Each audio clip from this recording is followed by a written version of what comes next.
SDSU asking all students to stay in their homes during the week of Halloween. The university tries to keep COVID-19 at bay during a traditional week of parties. Convicted San Diego killer Scott Peterson is set to be retried for the death penalty. Why his guilty verdict could be thrown out as well.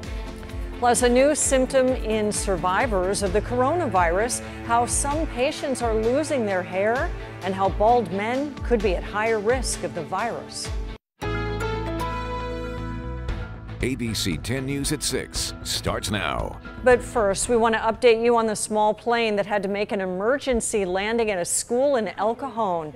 Good evening. I'm Kimberly Hunt. And I'm Steve Atkinson. Our ABC 10 News reporter Anthony Pura is live at W.D. Hall Elementary School with an update. Anthony. Kimberly, Steve, really incredible that the pilot was able to land this plane safely here. He tells us that he ran out of gas and that's why he had to make this emergency landing. Let me show you here a little bit this plane that has some damage here to the wings. To one of the wings, the pilot says that he clipped a fence on the way down, but you can see the rest of the plane is actually in pretty good condition. No damage to the body of the plane that we can see. Now, where he landed, this is a field next to a playground next to W.D. Hall Elementary. It's just off Pepper Drive in El Cajon. I do want to show you some video now taken moments after this emergency landing. It happened around 4 o'clock. Now, again, we mentioned the proximity of this field to the school, to the playground. There were no kids on the field because of the hour. Again, it was just around 4 o'clock. Also, the school is closed due to the pandemic. There was also some power lines in the area. He did not hit any of those, so a very fortunate landing. Now, the pilot says he took off from Gillespie. He had been flying for about an hour for a practice flight when he ran out of gas and he had to make that emergency landing. This field is where he ended up. Back out here live, and you can see the plane again in pretty good condition except for this wing here that had clipped a fence on the way down. Again, the pilot is okay. At this point, we are waiting for this plane to get towed. We are reporting live tonight. Anthony Pura, ABC 10 News. In a very small area to land. Anthony, thank you. Northern California prosecutors say they will retry the death penalty phase of convicted killer Scott Peterson. This is 2 months after the state Supreme Court overturned the sentence. As our ABC 10 News reporter Michael Chin found out, the trial may be delayed as Peterson's family here in San Diego attempts to get the guilty verdict tossed out.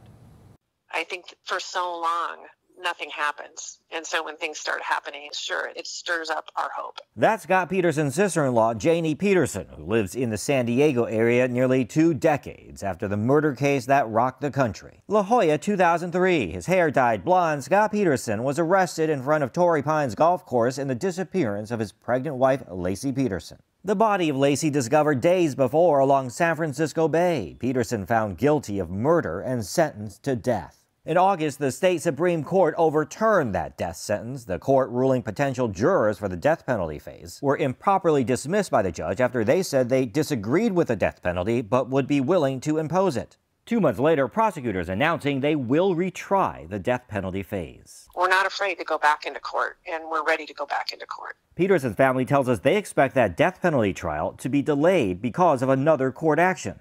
Last week, the state Supreme Court granted a review of his conviction based on a juror's failure to disclose she'd once been the victim of a crime while pregnant. And you're in the jury pool to sit in judgment against a person who's accused of murdering his pregnant wife and unborn son.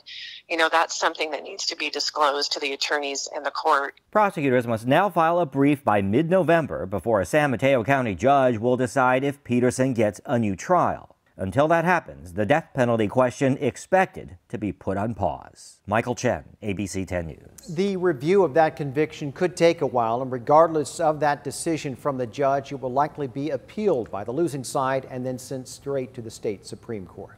Critical fire weather remains over much of Northern California as over 5,500 firefighters battle wildfires throughout the state. Despite red flag conditions, fire crews were able to contain 24 new wildfires that popped up just yesterday. CAL FIRE says it's watching for up to 70-mile-an-hour winds from Redding to the Bay Area. That, combined with low humidity, is making for dangerous conditions.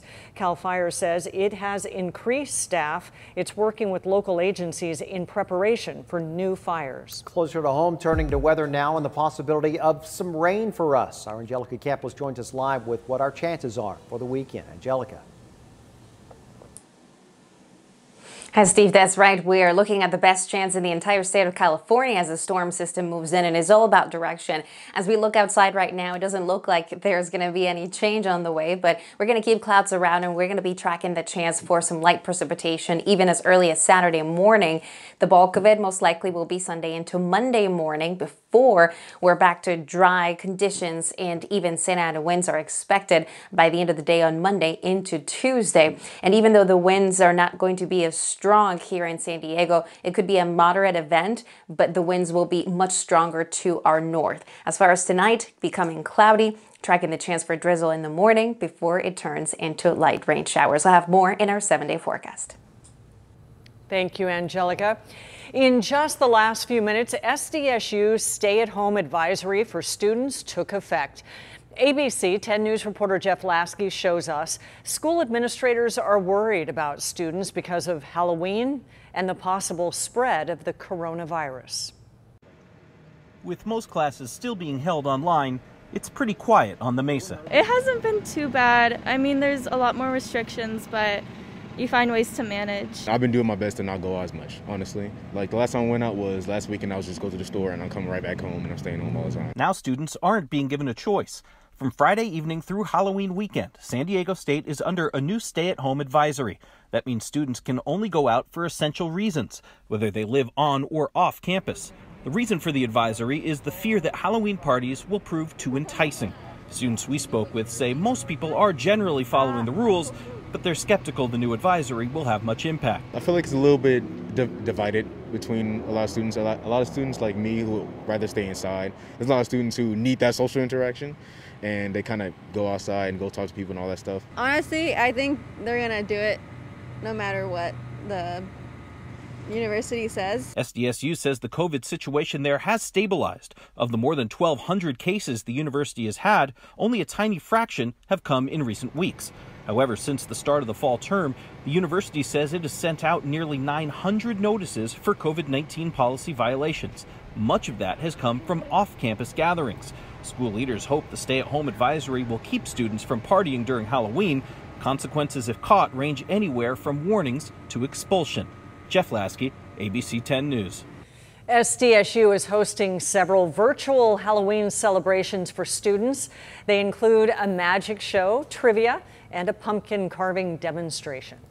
Now to the latest on coronavirus here in San Diego County. 430 new cases were reported today. That brings our total to almost 54,000.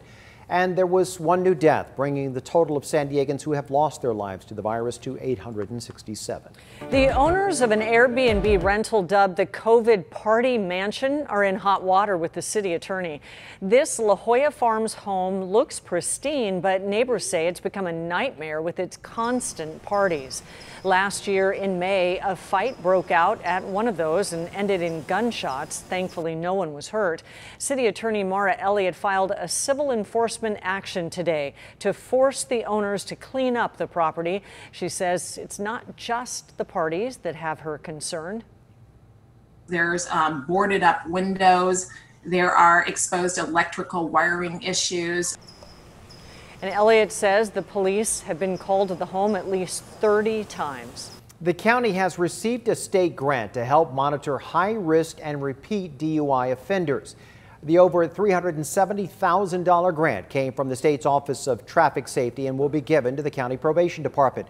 The money will be used to make sure offenders are following the court-ordered probation terms, including homework and office visits as well. It also includes random alcohol testing. The grant is aimed at lowering people hurt or killed in DUI-related crashes, as well as curbing repeat offenses. Governor Gavin Newsom announced an extra $200 million to a program aimed at fighting homelessness by creating more permanent housing in the state. At the end of the day, this is not about 307 static units for 307 people in perpetuity. This is about creating opportunities for people to transition. Project Home Key follows the state's Project Room Key, which converted hotel and motel rooms into housing for the homeless during the pandemic. Its original budget was $600 million. Since Project Home Key started in July, 307 new units have been created.